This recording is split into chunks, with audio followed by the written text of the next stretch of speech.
Hi, I'm Miss Samora, and today I'll be talking about why we should keep music education in our school today.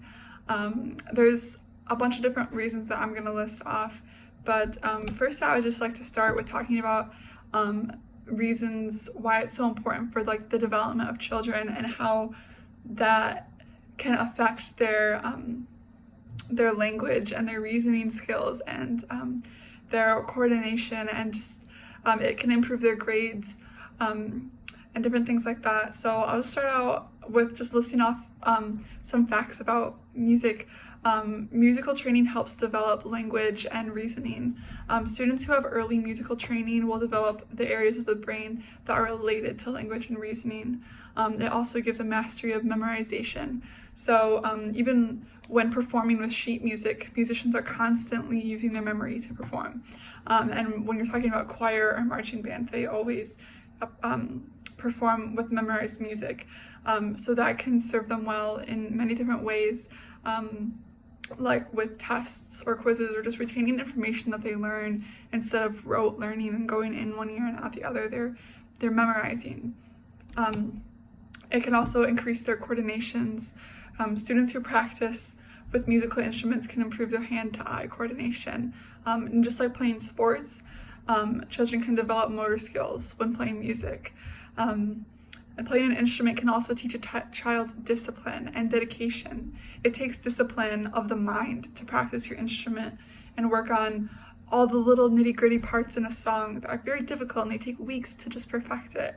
And you have to learn it slowly and gradually get better and retain the muscle memory.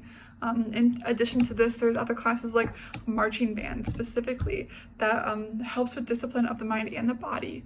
Often students who want to go into the military will be in marching band in high school because of the discipline that is required and because of marching. I personally know people who have done that and have gone on to be in the Marines and serve. Next, there have been some studies that have been done. I'm just going to list off kind of what they did and the results of them. If you need like sources or anything, I can give those to you later. But there's a study done about enhancing students' verbal intelligence. They took vocabulary tests before and after the study period. And the study period was, I think, for about 4 weeks. And during that time, they'd have a group of students who did not study musical instruments, and then children who had musical training like 5 days a week for those 4 weeks.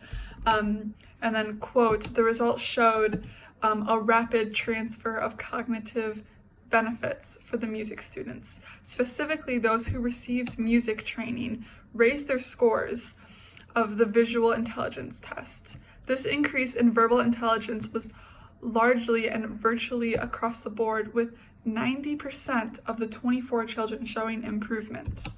What's more, using ERP analysis, the researchers measured changes in the kids' brain activity. This suggests that music training has a transferred effect, enhancing their ability to understand words and explain their meaning, end quote. That's huge. And that shows that like children, young children specifically, have some kind of development. You know, they're always having development in their brain and they're constantly growing, and that music and the training of music can influence their development during those important years. There's another study done with specifically second graders. And there was a group of second graders who did not study music and then a group of second graders who did study music. They did studies and testings throughout the year, and the student musicians improved more in their scores throughout the year, and they were higher compared to those who did not study music, showing that music influenced the literacy of second graders. And this comes to no surprise when given all the facts about the other influences that music has on your brain that I had mentioned earlier. Another statistic is that on the 2012 SAT, students who participated in music scored an average of 31 points above average in reading, and 23 points above average in math, and 31 points above average in writing. This is huge, the amount of benefits that are clearly shown when you study music as a kid, and how that can affect you as you grow older and you continue in your studies. Those are just some of many studies done and many benefits. The other reason why we need this is because we're human, and the arts are part of what makes us human. We're the only creatures on the planet who make music, and it's just a part of who we are. It doesn't matter like who you are or where you're from. All cultures have music, and that's just profound, honestly. Making music, music is just one of the skills that sets humanity apart from other animal species, and making music satisfies the human impulse for creative self-expression. And music class is the one time of the day that the students don't have to worry about their GPA or an exam that they're going to have to take. They get to just be a part of something that's special to them and be a part of creativity and self-expression. And we should set our students up for success in every way that we can. And we should strive for excellence with all of our programs and the opportunities that we give our students. We shouldn't settle for less when it comes to the future, because our students are the future. So thank you for listening. Have a good day.